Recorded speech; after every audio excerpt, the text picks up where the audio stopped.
From South Carolina, the chairman of the Immigration and Border Security Subcommittee, Mr. Gowdy, for 5 minutes. Thank you, Mr. Chairman. Good afternoon, Mr. Attorney General. Good afternoon. Do you think it's reasonable to evaluate how effectively prosecutors and law enforcement are using current firearm statutes as we debate whether or not we need additional firearm statutes? Sure, that ought to be a factor, but I think we are using the laws effectively. Well, I would have to take your word for it. For this reason, I wrote you 6 months ago and asked for statistics specifically on two code sections, 922D and 922G, which deal, as you know, specifically with the possession or transfer of firearms by those who have been adjudicated mentally defective or committed to mental institutions. I wrote that letter in December, thinking that being a low-level House member wasn't enough to garner any attention. I then got a senator to co-sign the exact same letter with me, and we have not heard back yet. So you agree that it is relevant how effectively those code sections are being prosecuted as we evaluate whether or not we need additional tools? Excuse me. I think that we should take into account all of what we're doing in terms of weapons prosecutions. 1/7 of all the cases that we bring in the federal system are gun cases. What percentage of current background check failures are prosecuted? A much smaller number. There were 83,000 background check failures in fiscal year 2012. There were 85,000 cases brought. Much smaller number of those failures were actually brought.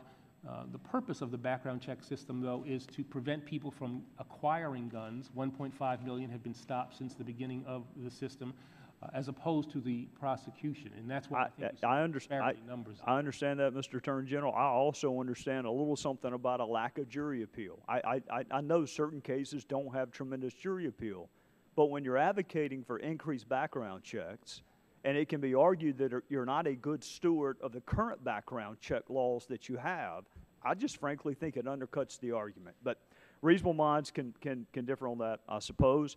I don't think reasonable minds can differ on 922D and 922G, which deal with people, these are not my words, it's in the statute, been adjudged mentally defective or committed to a mental institution. If you want to search for a theme throughout lots of our mass killings, I think we'll find that theme.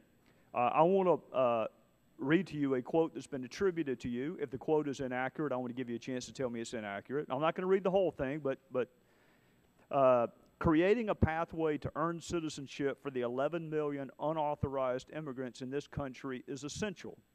This is a matter of civil and human rights. Is that an accurate quote? Yeah, I think that's a speech I gave at the Anti-Defamation League. All right. Well, you would agree with me that persons who can't pass background checks should not have the civil right, as you call it, of citizenship. Well, as I use that phrase, I didn't use it in the strictly legal sense. But Mr. Attorney General, with all due respect, that's the problem with using the phrase. Well, that's the problem. I mean, you are a highly trained lawyer, and you know what the phrase civil right means. And when you say that you have a civil right to citizenship, when you have broken the law to come to the country, that comment has consequences, and surely you have to know that.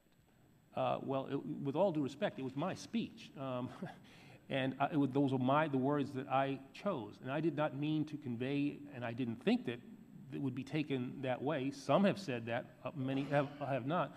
That meant that there was a legal right or anything like that. It was in the context of that phrase where I said civil and I think human right. I think that's the word that I used there. Right, but you can understand how it's problematic for those of us, frankly, who are working on immigration reform and don't come from districts where it's a really popular political idea, to have the Attorney General say you have a civil and human right to citizenship even though you're in the country in violation of our laws. That's a non sequitur, and it's hard for some of us to explain that. So I don't know what you meant. I just know what you said. Yeah, and what I meant was that you've got 11 million undocumented people here who are, we must admit, contributing to this country in substantial ways, who oftentimes are exploited because they are in that undocumented status. But, And we Mr. have to Attorney deal General, with my point is all 11 million aren't valedictorians, which is why every bill has a background check provision.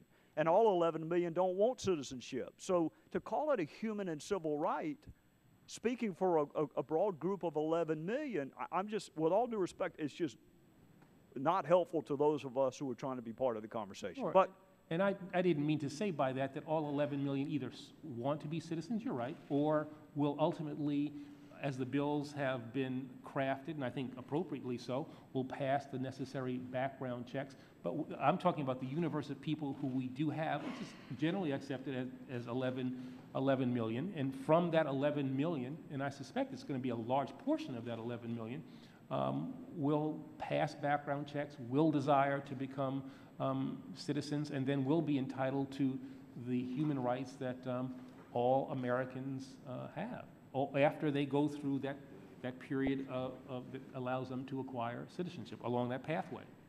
I'm out of time, Mr. Chairman. The Chair, thank you.